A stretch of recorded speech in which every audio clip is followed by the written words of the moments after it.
á erfiðum stundum. Gerum það og hingað komið til okkar og sestur hjá okkur Hugo. Sæll og blessaður.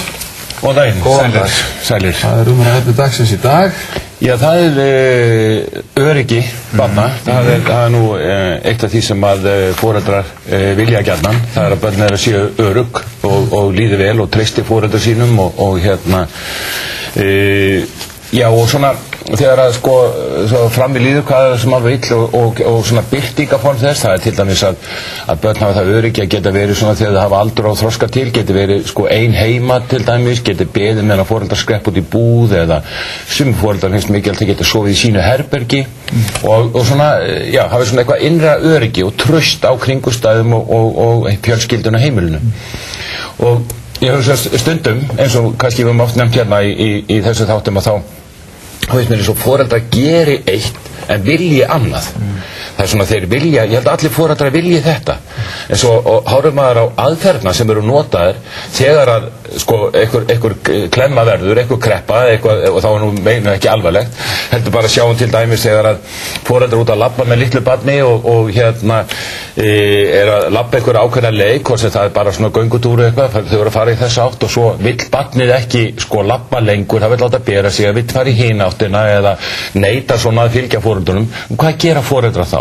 Þeir segja, nú erum við að fara, komdu og ef barnið kemur ekki, þá segja þau sko, bless, pabbi farinn. Sem mér hefur fundist rosalega sérkennilega aðferð, það að segja, ef þú gerir ekki eins og ég vil, þá bara skilja þig eftir. Og mér finnst þetta svolítið sérstök aðferð.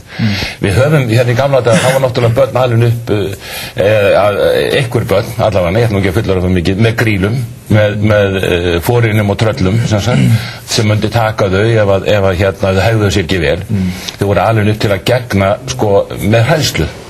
Og ég man eftir þegar ég var krakki og eins og sem lesið ennþá fyrir mín börn og barnabörn hérna frásögn en hvað það var skrítið eftir Pál Árdal, ég veit ekki hvort þið hafi lesið það hérna mjög skemmtileg saga þar sem að sko kemur svo greina fram þar sem að amman að aga sko barnabarnið sitt með bólanum annars kemur ból og bítur þig sem eitthvað svona óljóst, eitthvað svona hræðslur og svo leið og stelpan hún fer að gráta og verður svona þæg og eitthvað svona þá ætlar sko amma henda í burtu bóla það hún sko hefur vald á að láta bóla koma og láta hann hverfa og hérna og þetta svona einhver útgáfa í dag, ég menn þið sjáið í verslunum þar sem að hérna börnin eru kannski erfið og vilja ekki fylgja foreldrum, þau vilja kannski taka einhverja hluti í körfuna sem þau ekki að taka á ekki að kaupa inn og eitthvað svona tala nú ekki til dæmis við frystikistan þar sem þau vilja fá íspinnana sko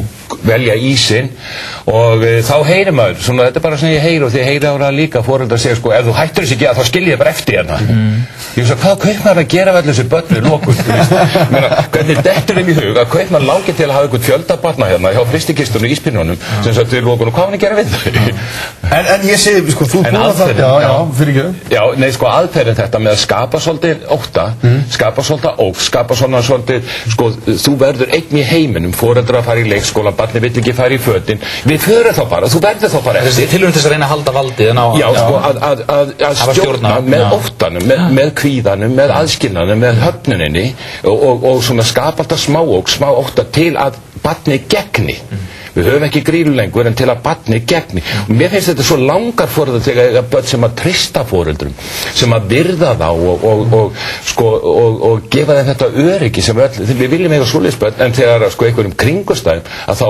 eiginlega svo ótt að foreldrar að keyra barni lætur ítli aftsveitur, ég bara seti út hérna að þú eitthvað svona. Meina, hvers konar aðferð er þetta? Ég segja sko ef þú gegnir þig, ég er ekki að bara skilin eftir.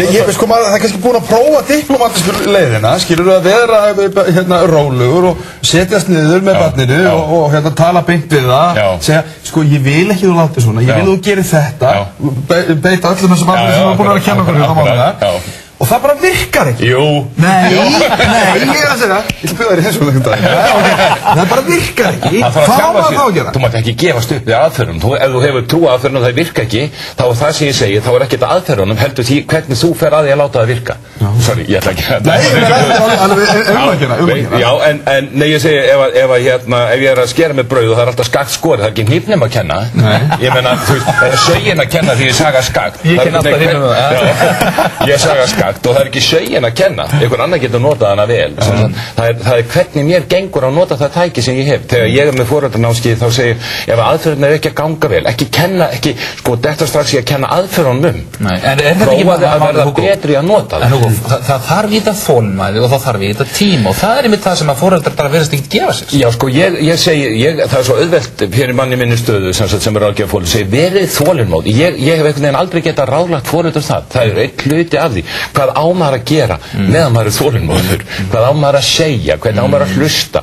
Og það það sem að ég og við reynum að þjálfa foreldra í þessum aðferðum, þannig að þessi leið að skapa þessa ógn og ótta og hræðslu og aðskilnað og höfnun sé ekki leið sem sko, sem að fólk velur af því að nú ætla að láta eitthvað að virka. Hefur það í för með sér bara tilbúið óöryggi fyrir barnið? Já, ég að segja þetta er svona allt pínulítlir, svona, hvað heitir þetta, dropinn hóla steinin, þetta er svona mótar eitthvað, sem sagt, ef að í einhverjum aðstæðum var tilbúið til að skilja barnið eftir. Það er svo margt sem hægt er að gera.